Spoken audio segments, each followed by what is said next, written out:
పెట్టకుండా మరి ప్రశాంతమైన వాతావరణంలో ఈ 5 సంవత్సరాలు పరిపాలన సాగించడం జరిగింది. మరి ఈరోజు వారం రోజులు కూడా కాలేదు మీకు తెలుగుదేశం పార్టీకి ప్రజలు అధికారం ఇచ్చి.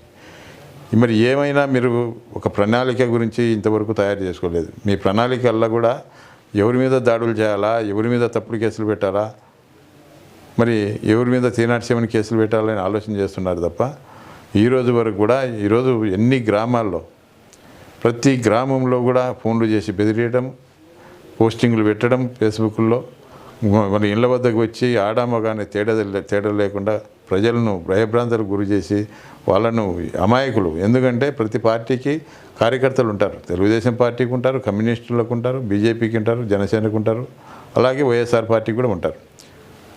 వాళ్ళు చేసిన తప్పేం ఒక పార్టీలో కార్యకర్తగా ఉండడం, ఒక పార్టీలో నాయకులుగా ఉండడం తప్ప ఏ పార్టీకైనా కూడా ఏ పార్టీకి ఖచ్చితంగా ఈ ప్రజాస్వామ్య దేశంలో ప్రతి ఒక్కరికి ప్రతి పార్టీకి కూడా కార్యకర్తలు నాయకులు అనేది వాళ్ళు ఉంటారు. అంత మాత్రాన వాళ్ళు ఏదో మరి వాళ్ళు తప్పు చేసినట్టుగా ఆ పార్టీలోనే మరి వైఎస్ఆర్ పార్టీలో ఉండడమే ఒక నేరంగా భావించి ఈరోజు దాడులు చేయడం అనేది చాలా బాధాకరమైన విషయం. ఇప్పటికైనా కూడా ఈరోజు తెలుగుదేశం పార్టీ మీకు అధికారం ఇచ్చినారు.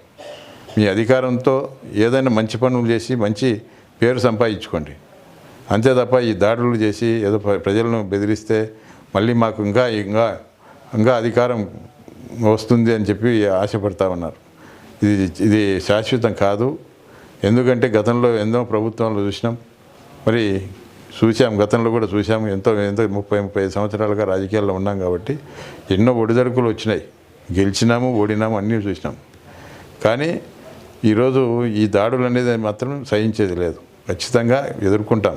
ఎందుకంటే మనిషికి కూడా ఒక సహనం అనేది కొంతవరకు ఉంటుంది. ఎందుకంటే వాళ్ళు ఏదో గెలిచినారు, వాళ్ళు సంతోషంగా గ్రామాల్లో సంబరాలు చేసుకుంటూ ఉన్నారు, దానికి తప్పేం లేదు.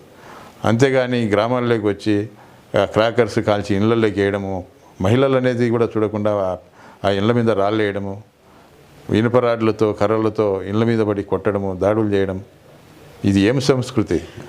ఎక్కడికి పోతా ఉన్నాం మనం? ఏనాడైనా ఈ నియోజకవర్గంలో అటువంటి పరిస్థితులు ఉన్నాయా?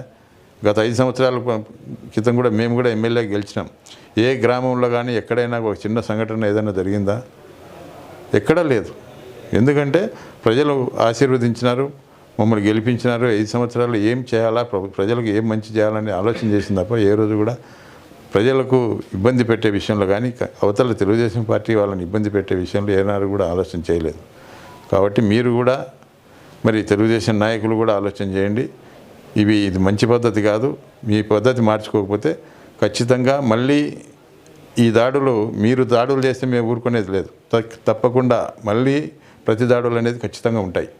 మీ కేసులకు కానీ తప్పుడు కేసులకు భరించి ఏదో పోలీసులు కేసులు పెడితే భయపడతారనుకుంటా ఉన్నారు. ఈ కేసులన్నీ ఎప్పుడో చూసి వచ్చినాము, అన్నీ చూసినాం. కాబట్టి తప్పకుండా ఇది సహనం, ప్రతి ఒక్కరికి సహనం అనేది కొంతవరకు ఉంటుంది. ఆ సహనం అనేది నశించిన తర్వాత ఏం జరుగుతుందో చేసేదానికి కూడా వెనకాడం. కాబట్టి ఇప్పటికైనా కూడా మీరు మీ యొక్క పార్టీ కార్యకర్తలకు కానీ నాయకులకు కానీ మరి ప్రశాంతమైన వాతావరణంలో గ్రామాలు ప్రశాంతంగా ఉండాలని చెప్పి మీరు తెలియజేయవలసిందిగా నేను తెలుగుదేశం నాయకులకు కోరుతాను.